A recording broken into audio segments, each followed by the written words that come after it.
Happy Wednesday. Hopefully you guys are doing well and you are digging into Zora Neale Hurston's The Gilded Six Bits. I wanted to give you guys some context for who she is and her work, even as you are starting to read The Gilded Six Bits. Now, Zora, that's what I like to call her, Zora, almost as if I knew her. That's how familiar I am with her work. That's how much I love her work, her voice.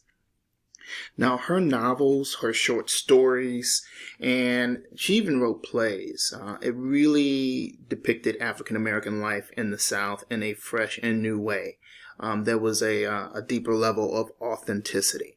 And this is really because of her work in anthropology. It examined Black folklore.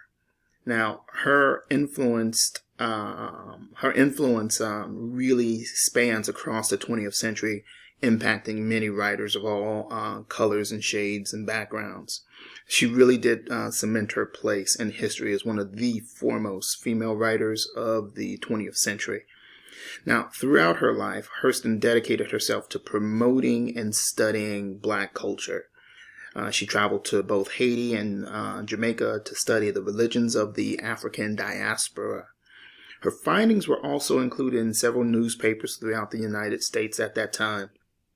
Now, Hurston would really often incorporate her research into her fictional work, and this is what we are seeing in The Gilded Six Bits. She presented her characters in three dimensions, especially women. What I love about her work is that she presented her characters as they really were. She didn't jazz them up. She didn't try and polish them, making them bigger than life. She presented models of life, the rituals, the full culture, and the dialect of an area. Anderson says in his commentary, and I'm talking about Sherwood Anderson, talking in his commentary about the presentation of the fullness of a character, who they really are. And I'm actually going to read a portion of that aloud. On page 880, okay. All right, we get this really amazing breakdown. Would the common words of our daily speech in shops and offices do the trick? Surely the Americans among whom one sat talking had felt everything the Greeks had felt, everything the English felt. Deaths came to them. The tricks of fate assailed their lives. I was certain none of them lived, felt, or talked as the average American novel made them feel and talk. And as for plot, short stories of the magazines, those bastard children of de Maupassant, Poe, and O. Henry, it was certain that there were no plot short stories ever lived in any life that I had known anything about. And Hurston really takes that to heart, and she brings that to the page. That was on page 880 of our textbook from Sherwood Anderson's Form, Not Plot. A little higher on that page, at the very top, I think this will help us as we start thinking about dialect in The Gilded Six Bits. When most American writers wanted to be very American, they went in for slang. Surely we American scribblers had paid long and hard for the English blood in our veins. The English had got their books into our schools. Their ideas of correct forms of expression were firmly fixed in our minds. Words are commonly used in our writing, were in reality an army that marched in a certain array, and the generals in command of the army were still English. One saw the world as marching, always just so, in books, and came to think of them so, in books. And so we really do think about this idea of dialect, and this is I believe, a tenet of modernism as we've been studying it.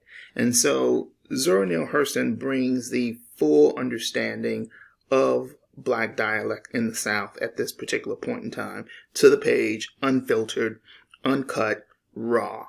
So it may take you some time to get the rhythm of it, and I do suggest more than one read. So you're going to experience this really strong, thick African-American Southern Florida accent. She presents it fully on the page. Okay? Now, Hurston herself, she grew up in Eatonville, Florida, and this is the area that is represented in the stories. As a matter of fact, in a lot of her stories. It was a thriving black town where many people were successful and landowners. Life in Eatonville had a great impact on Hurston. The town in the story is influenced by Eatonville. Hurston represents the new school of modernism due to her depictions of the regional African-American cultures of the American South. So there is a video that I do want you to watch. It is called the Hurston Fieldwork 1928. You'll find it directly under this video on Wednesday. Here's a glimpse of life from a town like Eatonville.